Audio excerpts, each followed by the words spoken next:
में कुछ ऐसी इम्पोर्टेंट वीडियो टॉपिक पे बात करेंगे जिसमें कौन कौन से आवेदन कर सकते हैं, क्या डीएड या फिर बीएड किनको वरीयता दिया जाएगा, मैं प्रूफ के साथ दिखलाने वाला हूं, या फिर ऑनर्स वाले आवेदन कर सकते हैं या फिर सब्सिडरी वाले आवेदन कर सकते हैं। सारा चीज़ मैं प्रूफ के साथ दिखलाऊंगा। तो चलिए, अभी रिसेंटली में कुछ देर पहले हमने एक वीडियो डाला था जिसमें रजनीश सर से वार्तालाप हुई थी, बात किए थे और उसके बाद उनका ऑडियो कुछ सुनाया था। खैर, उनकी अनुमति के बाद ही वो ऑडियो मैंने सुनाया था, लेकिन कुछ अपने में से ही कुछ ऐसे क्या मैं बोलूँ, इतना गिरे हुए इंसान है जो उनको कॉल कर के परेशान कर दिया कि आप सर ऑडियो क्यों कहीं देते हैं यूट्यूब पे, आपको इंस्ट्रक्शन, आपको दिक्कत हो सकती है। फिर उनका मेरे पास कॉल आता है और फिर वो हमको रिक्वेस्ट करते हैं कि कृपया आप वीडियो को डिलीट कर दीजिए। खैर, वीडियो को मैं प्राइवेट कर चुका हूँ, लेकिन किसी भी तरीक़ा से ये बिहार के सारे स्टूडेंटों का इससे क्षति होगी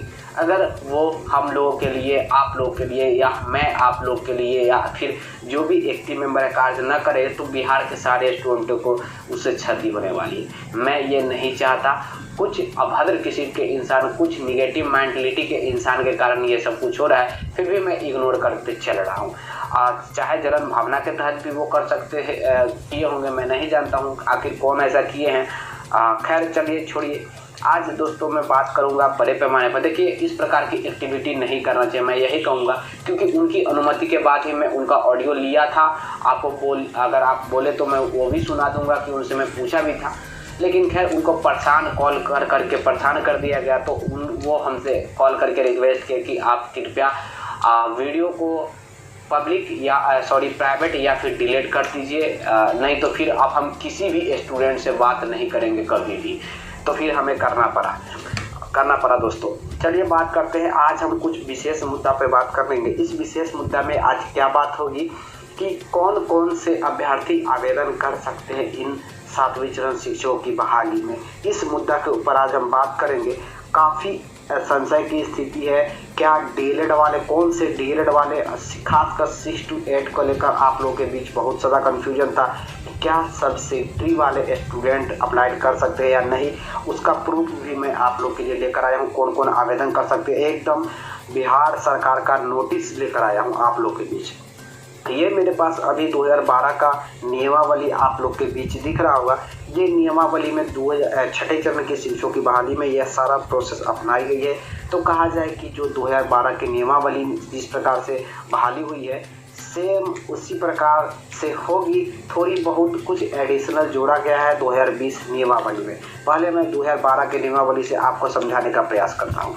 जैसा कि आप लोग के बीच समझ ये जो अभी दिख रही है, ये नियमावली है, और इसी के बाद मैं आपको एक चीज़ दिखाऊंगा जिसमें कहा गया है कि बीटेक वाले भी आवेदन कर सकते हैं। देखिए दोस्तों, आप में से बहुत सारे ऐसे अभ्यर्थी हैं जो ऑनर्स में कोई बीटेक कर चुके हैं, कोई बीसीए कर चुके हैं, कोई बीकॉम कर चुके हैं, कोई आर्ट्स से है, कोई साइंस से है। आप लोग के बीच बहुत सारा भ्रम है, बहुत सारा प्रश्न है। कुछ लोग कह रहे हैं कि सब्सिडरी से आवेदन कर सकते हैं, तो कुछ लोग कह रहे हैं कि नहीं, सिर्फ ऑनर्स से आवेदन कर सकते हैं। सारा भ्रम मैं इस वीडियो में दूर करूंगा, और ये भी दूर करूंगा कि बीएड वालों को किस प्रकार वरीयता मिलेगी इन 7वें चरण में, या फिर नहीं मिलेगी, या फिर डीएलएड वालों को कितनी वेटेज दिया जाएगा। इन सारी चीज़ों को, मुद्दे के ऊपर बात करेंगे। चलिए दोस्तों, वीडियो को आगे बढ़ते हैं। और अभी मैं प्रथम टॉपिक, तो दोस्तों आप लोग के बीच एक ये जो अभी पीडीएफ का शॉर्ट स्क्रीनशॉट दिख रहा होगा, यहाँ पे जो अंडरलाइन किया गया है, इसे अगर आप साफ साफ पढ़ेंगे तो मैं आपको पढ़ के भी समझा देता हूँ। 4 नंबर पॉइंट में कहा गया है कि राष्ट्रीय अध्यापक शिक्षा परिषद मान्यता मानदंड तथा क्रियाविधि विनिमय 2014 के तहत इंजीनियरिंग से स्नातक जिसमें विज्ञान और गणित के विशेषज्ञता हो तो बीएड में नामांकन हेतु पात्रता निर्धारित की गई है। तदनुरूप से वैसे अभ्यर्थी जो इंजीनियरिंग स्नातक जिसमें विज्ञान और गणित की विशेषता हो तथा बीएड एवं बीटीईटी उत्तीर्ण हो को स्नातक गणित एवं विज्ञान विषय में, देखिए अब मैं आपको समझा रहा हूँ, वैसे स्टूडेंट जो राष्ट्रीय अध्यापक यानी कि एनसीटीई के रूल एंड रेगुलेशन को फॉलो करते हुए वो बीएड या फिर डीएलएड किए हो, और जिनका इंजीनियरिंग भी हो, और इंजीनियरिंग सब्सिडरी में आपको विज्ञान और मैथ अगर आप लिए हैं तो आप आवेदन कर सकते हैं। इन स्नातक गणित एवं विज्ञान विषय में माध्यम विषय के शिक्षक पद के लिए नियोजन की प्राप्ति होगी।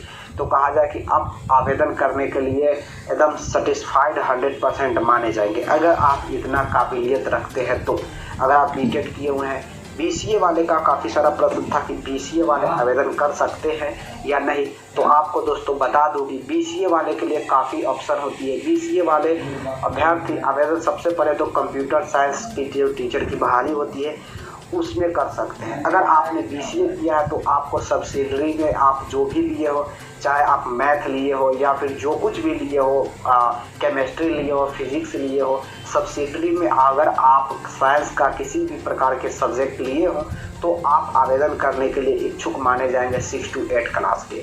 उसी प्रकार आर्ट्स में भी उसी प्रकार है और फिर साइंस में भी उसी प्रकार है। जैसे कि एग्जाम्पल के तौर पर मैं मैथ ऑनर्स हूँ, मेरा सब्सिडरी विषय केमिस्ट्री है, फिजिक्स है, बायोलॉजी है और हिंदी है, इंग्लिश है। अब आपका प्रश्न होगा कि सिर्फ आप मैथ के लिए आवेदन कर सकते हैं, तो ऐसा कुछ नहीं है। मैं मैथ के लिए भी आवेदन कर सकता हूं और अपने सब्सिडरी सब्जेक्ट के लिए जैसे कि फिजिक्स, केमिस्ट्री, बायोलॉजी के लिए मैं आवेदन कर सकता हूं। हिंदी और इंग्लिश के लिए नहीं कर सकता क्योंकि मैं ऑनर्स को हिंदी और इंग्लिश लैंग्वेज टीचर के लिए मैं विशेषकर आवेदन नहीं कर सकता। लैंग्वेज टीचर के लिए आपको लैंग्वेज में ग्रेजुएट होना अनिवार्य है, फिर आप लैंग्वेज शिक्षक बन पाते हैं, चाहे हिंदी हो या फिर इंग्लिश हो। ओके, ये मैटर आप लोग के बीच जो भी था कन्फ्यूजन दूर हो गया हो। अब दोस्तों हम बात करेंगे कि बीएड और डीएलएड राजस्थान में रीट लेवल 1 के केस बीएड वाले जिस प्रकार हारे और उसके बाद सुप्रीम कोर्ट में केस चली गई, उस केस की सुनवाई अभी किसी भी प्रकार से पेंडिंग चल रही है। आप लोग जानते हैं कि 22 फरवरी को ही केस की सुनवाई होने वाली थी, उसके बाद मार्च के फर्स्ट वीक में ही होने वाली थी, वो भी कैंसिल होती चली जा रही है। तो अब उम्मीद जताई जा रही है कि अगर मार्च नहीं अप्रैल मंथ में अगर नोटिफिकेशन आती है 7th फेज शिक्षकों की बहाली को लेकर, तो फिर ये छठे चरण में जिस प्रकार से प्रोसेस चली है सेम उसी प्रकार से बीएड और डीएलएड को इक्विवेलेंट रखा जाएगा। अगर उसके बावजूद सुप्रीम कोर्ट में जिस प्रकार केस चल रही है, सुप्रीम कोर्ट अगर किसी भी प्रकार के निर्णय लेती है, डिसीजन लेती है नोटिफिकेशन आने से पहले, बाद में नहीं, तो फिर आप लोगों के लिए डिवाइड होना अनिवार्य हो जाएगी। चाहे अगर बीएड के पक्ष में जाती है तो बीएड की पलड़ा भारी हो जाएगी, या फिर डीएलएड के पक्ष में जाती है तो डीएलएड की पलड़ा भारी हो जाएगी। आई थिंक ये दो मैटर आप लोगों का कन्फ्यूजन दूर हो गया होगा। अब बात करेंगे कि 1 से 5 क्लास में कौन कौन से आवेदन कर सकते हैं। देखिए, अगर आप डीएलएड किए हो या फिर बीएड किए हो, आप 12th क्वालिफाइड हो या फिर ग्रेजुएशन क्वालिफाइड हो, paper 1 CTET qualified, paper 2 CTET qualified, या फिर आप बीटीईटी का एग्ज़ाम भी आप क्वालिफाइड किए होंगे, तो आप अवश्य 100% 1 से 5 क्लास के लिए आवेदन कर सकते हैं। पेपर 1 क्वालिफाइड होना चाहिए। दोस्तों मैं आपको बताते चलूँ, केवल बिहार के स्टूडेंट ही यहाँ पे आवेदन करेंगे, किसी भी दूसरे स्टूडेंट दूसरे स्टेट का नहीं कर सकते हैं। कारण है बस वही डोमिसाइल लागू। डोमिसाइल लागू होने के बाद केवल बिहार के स्टूडेंट ही आवेदन करेंगे और डोमिसाइल तब तक कार्य करेगी जब आप वैलिड करार आपकी पाई जाएगी। अदरवाइज आप किसी अलग स्टेट के हैं और फर्जी बनवा कर और आप आवेदन करते हैं तो आपके ऊपर एफआईआर दर्ज भी किया जा सकता है बिहार सरकार शिक्षा विभाग की तरफ से, और आपके डॉक्यूमेंट को जब्त करके आपको जेल भी किया जा सकता है। तो किसी भी प्रकार के फर्जी डॉक्यूमेंट के चक्कर में ना पड़ेंगे। जो भी आपका अपना पर्सनल डॉक्यूमेंट है, सच्चाई है, 100% जो सेटिस्फाइड है, सही है, वही आप लोग देने का प्रयास करेंगे। चाहे आधार कार्ड से लेकर के आपको बीएड डीएड की डिग्री तक ही क्यों ना हो, फर्जी होती है, एक न एक दिन वो पकड़ा ही जाती है और उन्हें सजा भुगतना पड़ता है। दोस्तों इसके अलावा और आप लोग के बीच अगर कोई परेशानी होगी, प्रश्न होगी, तो फिर आप लोग कमेंट बॉक्स में अवश्य रखिएगा। एक वीडियो में फिर से आप लोग के लिए लाने वाला हूँ, मेरी कितनी परसेंटेज पे बनेगी ऑलरेडी मैं बना चुका हूँ, और फिर से उसमें ईडब्ल्यूएस और जनरल के बारे में मैं विशेष जिक्र नहीं किया था, तो ईडब्ल्यूएस और जनरल को लेकर उस वीडियो में मैं जिक्र करने वाला हूँ, तो वो जल्द ही मैं आप लोगों के बीच लाने वाला हूँ।